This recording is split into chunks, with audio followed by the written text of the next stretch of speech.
Welcome to another edition of On the Issue by the PDA Letter.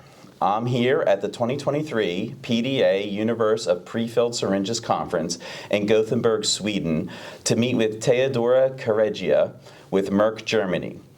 On behalf of Merck Germany, Teodora received the PDA Drug Delivery Innovation Award yesterday during the opening session for a digital platform for enhanced adherence tracking for a growth hormone deficiency injectable treatment.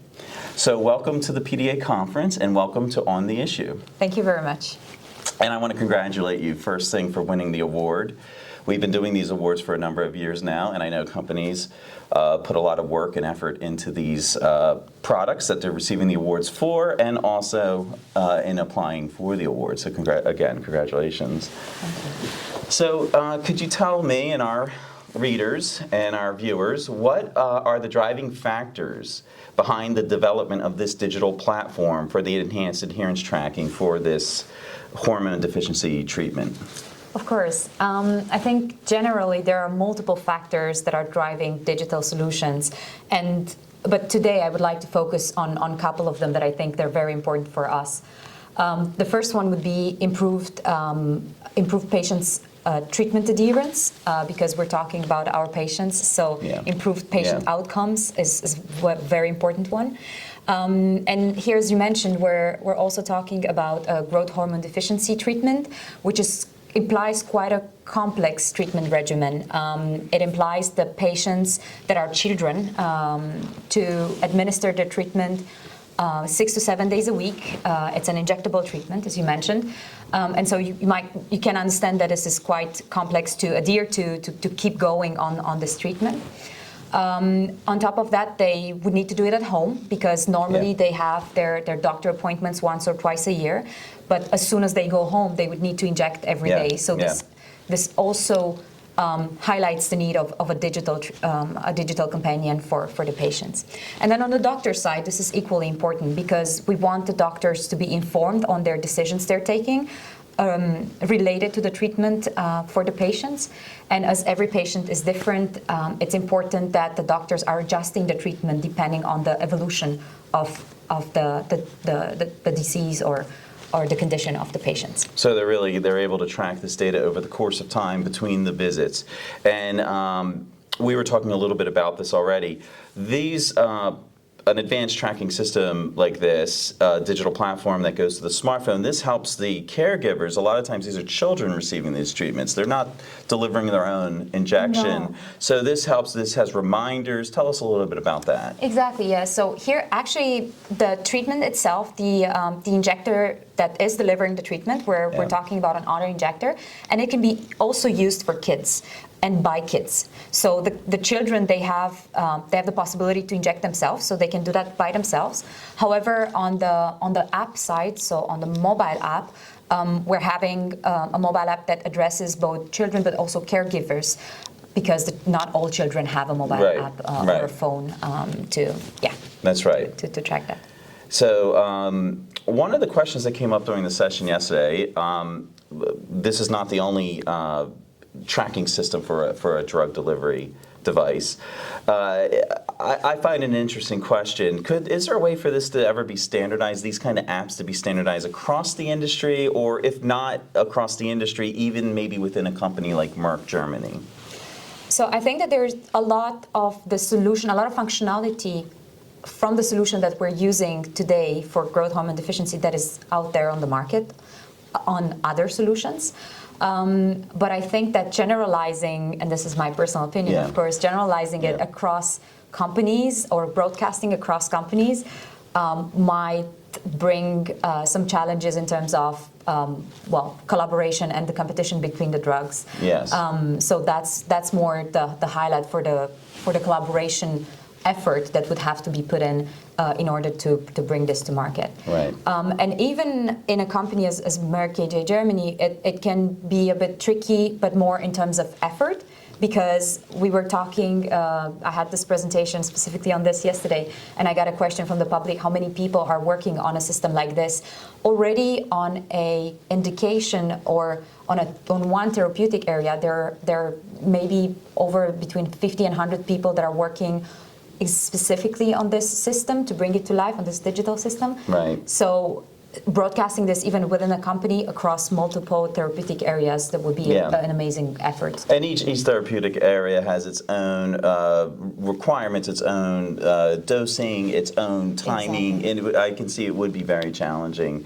I think it is amazing that these systems are coming online. I actually know people who have to take medicines with an auto-injector and keeping track. Even if you're just taking a tablet every day, it's hard to keep track. Exactly. So this system's not exactly unique, but you won this innovation award because there are unique features of this system that made it worthy of the win here.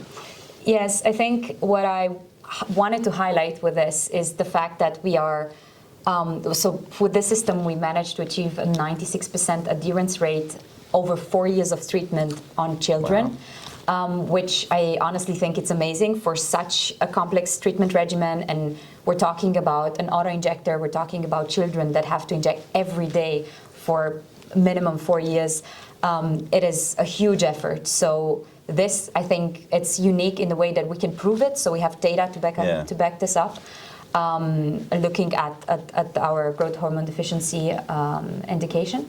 And so I think this is one of the differentiating factors, I would say, that we have data to back it up.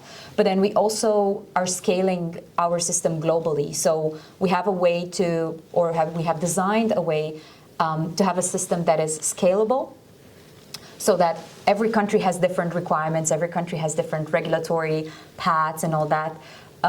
And so the system is also able to adapt to those differences between the countries. That's interesting. Is that a unique, you find that to be one of the unique features? I think it definitely helps us scale and be present in so many countries, as many as over 40 countries that we are in today. Wow. And then we also have to keep in mind the fact that it really integrates between the auto-injectors, so the physical devices, the web interface for the doctors, the mobile app for patients and caregivers, all this keeping in mind quality aspects, regulatory aspects, training, and so many other very important aspects of it. So you say the 96% adherence or adherence to taking the dose.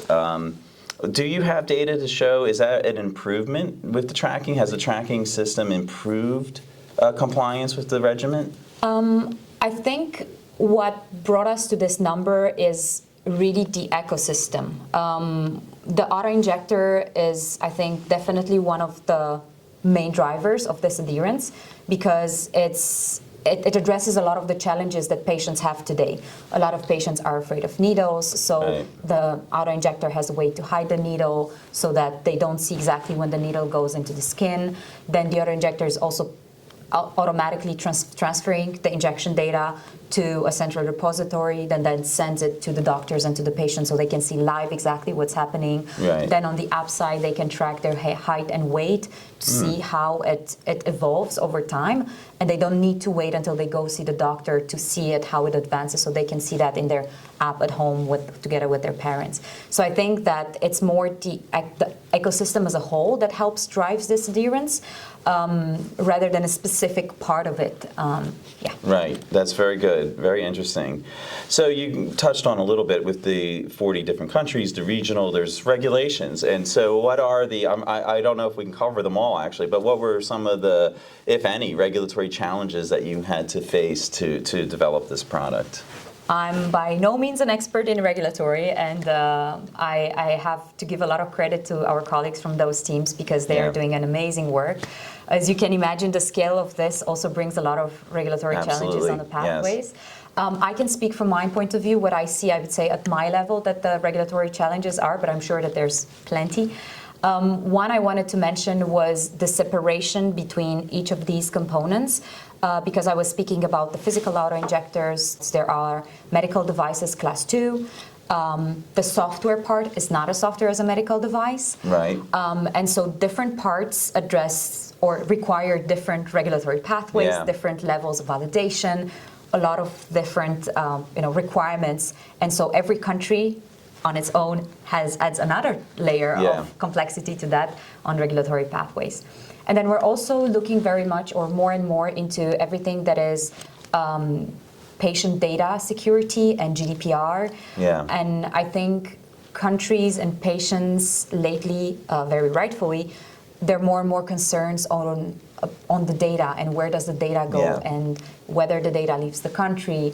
And so we are facing some challenges on that side as well, because the devices, the physical devices that would normally automatically send the data to the doctors and the patients are not allowed to, there are countries that do not allow the data to leave the country. Okay, that's interesting, yeah. Exactly, and that means that we need to deactivate those devices to cut them, I would say, from the entire ecosystem, because the data needs to stay in the country. And on a global system, we have global centralized, I would say, data Right. repositories. For countries that allow that, most of the countries allow most it. countries but allow for these it. other countries, you had to come up with a solution for that. Exactly, yes. So, you didn't create this to win an award, obviously. You created this to help your patients and the doctors.